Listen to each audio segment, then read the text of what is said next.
மனிதன் தான் கடவுளை படைத்தான், கடவுள் மனிதனை படைக்கவில்லை அப்படிங்கிற தலைப்பில் ஒரு வீடியோ ஒன்று வெளியிட்டிருந்தேன். அதை பார்த்துட்டு ஒரு சகோதரர் இப்படி என்கிட்ட ஒரு கேள்வி கேட்டிருந்தார். அது என்னன்னு திரையில் பாருங்கள். Actually what you want to say to people, இதுதான் அவருடைய கேள்வி. நீங்கள் உண்மையில் மக்களுக்கு என்ன சொல்ல விரும்புகிறீங்க அப்படின்னு கேட்குறாரு. அவருக்கு நான் கொடுத்த பதிலையும் இப்போ நீங்கள் திரையில் பாருங்கள். Humans created gods. We don't have to follow such gods. If anybody wants to believe in God, they can create their own God and follow it according to their wish. அவருக்கு நான் என்ன பதில் கொடுத்துருக்கேன்னா, கடவுள்களை உருவாக்கியது மனிதர்கள். அந்த கடவுள்களை நாம் பின்பற்ற வேண்டிய அவசியம் இல்லை. ஒருவேளை நமக்கு ஒரு கடவுள் தேவைப்பட்டால் நாமே ஒரு கடவுளை உருவாக்கி நம்முடைய விருப்பப்படி அந்த கடவுளை நம்ம வணங்கலாம். இதுதான் நான் அவருக்கு கொடுத்த பதில். நம்முடைய விருப்பப்படி நாம் ஒரு கடவுளை உருவாக்கி வணங்கிக்கலாம். இப்படி நான் சொல்லும்போது மதவாதிகள் என்ன பதில் சொல்லுவாங்க?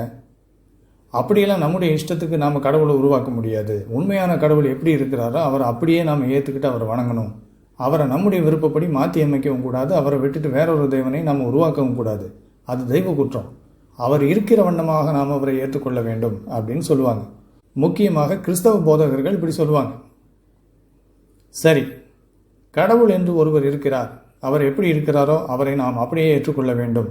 உண்மையான தெய்வன் ஒருவர் தான், அந்த தெய்வனைத்தான் நம்ம வணங்கணும் அப்படின்னு சொல்கிறாங்க இல்லையா? அவங்கக்கிட்ட யார் அந்த தேவன் அப்படின்னு நீங்கள் கேட்டிங்கன்னா ஒவ்வொருத்தரும் ஒவ்வொரு கடவுளை காட்டுவாங்க. ஒருத்தர் இயேசு தான் கடவுள்னுவார், இன்னொருத்தர் இல்லை அல்லாஹ் தான் கடவுள்னுவார், இல்லை வேற யாரோ ஒருத்தர் தான் கடவுள்னு இன்னொருத்தர் சொல்லுவார். இப்படி எல்லாரும் சொல்கிறது உண்மையாக இருக்க முடியுமா? இயேசுவும் கடவுள், இயேசுவை கடவுள் இல்லைன்னு சொல்கிற அல்லாவும் கடவுள், இப்படி இருக்க முடியுமா? இயேசு கடவுள்னா அல்லாஹ் கடவுளாக இருக்க முடியாது, அல்லாஹ் கடவுள்னா இயேசு கடவுளாக இருக்கிறதுக்கு வாய்ப்பு இல்லை. அப்படின்னா குறைந்தபட்சம் இவங்க ரெண்டு பேர்த்தில் ஒருத்தர் வணங்குறது மனிதன் உண்டாக்கிய கடவுள், சரிதானே? இரண்டுமே மனிதர்கள் உண்டாக்கிய கடவுள் தான். ஆனால் குறைந்தபட்சம் ரெண்டில் ஒன்று மனிதனால் உண்டாக்கப்பட்ட கற்பனை கடவுள். ரெண்டுமே உண்மையான கடவுளாக இருக்கிறதுக்கு வாய்ப்பு கிடையாது. அப்போ மனிதன் தான் கடவுளை உருவாக்கி இருக்கிறான், அந்த கடவுளை உலகம் முழுவதும் பரப்பி கோடிக்கணக்கான பக்தர்களையும் உருவாக்கி இருக்கிறான் அப்படிங்கிறது முதலாவது நிரூபணமாகுது. ஆனால் அதை விட முக்கியமான உண்மை என்னென்னா, இந்த ரெண்டுமே, இந்த இயேசு அல்லாஹ் ரெண்டுமே மனிதனால் உண்டாக்கப்பட்ட கடவுள்கள். இந்த ரெண்டு மட்டும் இல்லை, கடவுள் என்கிற கருத்தை மனிதன் உண்டாக்கியது தான். அவனவனுக்கு தோன்றியபடி ஒரு கடவுளை உருவாக்கியிருக்கான். அப்படி உருவாக்கிட்டு கடவுள் எனக்கு காட்சி அளித்தார், என்னோடு பேசினார், என்னை இப்படி போதிக்க சொன்னார், இப்படி எழுத சொன்னார் அப்படின்னு ஒவ்வொரு மதத்தையும் உருவாக்கிட்டாங்க. யாரோடையும் கடவுள் பேசவும் இல்லை, எதையும் வெளிப்படுத்தவும் இல்லை. உதாரணத்துக்கு பைபிளை வாசித்தாலே இது நமக்கு தெளிவாக தெரியும். பைபிளில் இருக்கிற பல்வேறு பொய்களையும் பிழைகளையும் முரண்பாடுகளையும் பற்றி பல வீடியோக்களை நம்ம ஏற்கனவே பார்த்துருக்கோம். பைபிள் மட்டும் இல்லை, எல்லா புனித நூல்களுமே மனிதனால் உண்டாக்கப்பட்ட பொய்க்கதைகள் தான். அப்போது கடவுள் என்பதை மனிதனின் கற்பனையில் தோன்றிய ஒரு கருத்து தான். இதில் அவனவனுக்கு தோன்றியபடி பல்வேறு விதமான தெய்வங்களை படைச்சிருக்காங்க. சமீபத்தில் கூட ஒரு கிறிஸ்தவர் என்கிட்ட இப்படி சொன்னார். பைபிளில் பழைய ஏற்பாட்டில் தாவீதுங்கிற ஒரு மனிதன், அவன் எழுதுனதெல்லாம் வாசித்தோம்னா அந்த தாவீது கடவுளை தனி எதிரிகளை பழி வாங்குகின்ற ஒருத்தராக தான் பார்த்துருக்கார். அவர் சொல்கிறது கரெக்டு. பைபிளில் காட்டப்பட்டிருக்கும் கடவுள் அப்படிப்பட்டவர் தான், அதாவது அப்படி தான் சித்தரிக்கப்பட்டிருக்கார். அதே போல தான் பைபிளை எழுதிய ஒவ்வொருவரும் அவரவருக்கு தோன்றிய விதத்தில் கடவுளை வடிவமைச்சிருக்காங்க.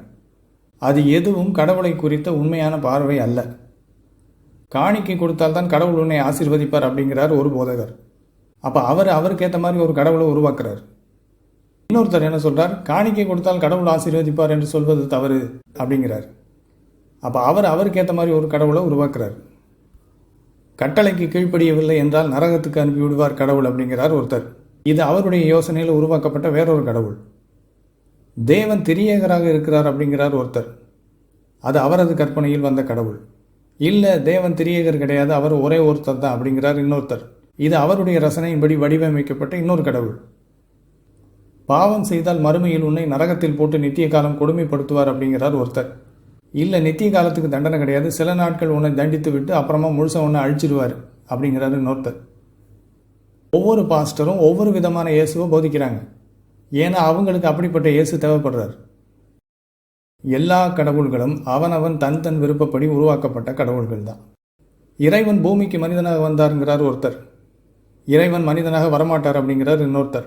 இது இவர்கள் இருவரின் யோசனைப்படி உருவான கடவுள்கள். அப்படி இருக்கும்போது நீங்கள் ஏன் வேற ஒருத்தர் அவன் விருப்பப்படி உருவாக்கின ஒரு கடவுளுக்கு கட்டுப்படணும்? யோசிச்சு பாருங்க.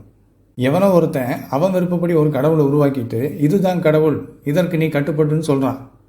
அதுக்கு ஏன் நாம் கட்டுப்படணும்?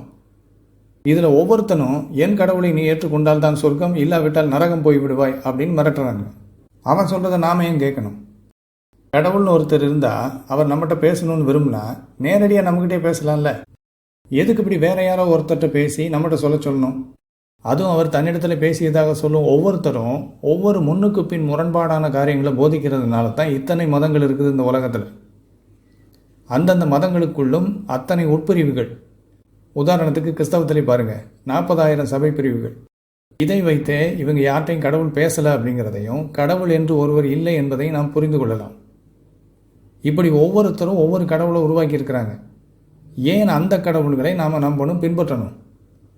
நமக்கு ஒருவேளை கடவுள் என்று ஒருத்தர் தேவைன்னா நாம் ஒரு கடவுளை உருவாக்கலாம். அவனுக்கு ஒரு கடவுளை உருவாக்குறதுக்கு உரிமை இருக்குதுன்னா அதே போல் உங்களுக்கும் ஒரு கடவுளை உருவாக்குறதுக்கு உரிமை இருக்குது. உங்களுக்கு உரிமை இருக்கும்போது ஏன் அவன் உருவாக்கின கடவுளை நீங்கள் ஏற்றுக்கிறீங்க? கடவுளை உருவாக்குவதற்கு மட்டுமல்ல, எந்த கடவுளும் எனக்கு வேண்டாம் என்று சொல்வதற்கும் உங்களுக்கு உரிமை இருக்குது. வேற யாரோ ஒருத்தர் உண்டாக்குன கடவுளுக்கு நீங்கள் கட்டுப்படும் போது அந்த கடவுளுக்கு அல்ல, அந்த கடவுளை உங்களுக்கு காட்டும் மனிதர்களுக்கு நீங்கள் கட்டுப்படுகிறீர்கள் என்பதை புரிந்து கொள்ளுங்கள். ஆகையால் உங்களுக்கு இருக்கும் இந்த உரிமையை வேற ஒருத்தர்கிட்ட போய் அடகு வச்சுட்டு அவர் உருவாக்கின பொய்யான கடவுளுக்கு நீங்கள் கட்டுப்பட வேண்டிய அவசியம் இல்லை. உங்கள் விருப்பப்படி சந்தோஷமாக சுதந்திரத்தோடு வாழுங்கள்.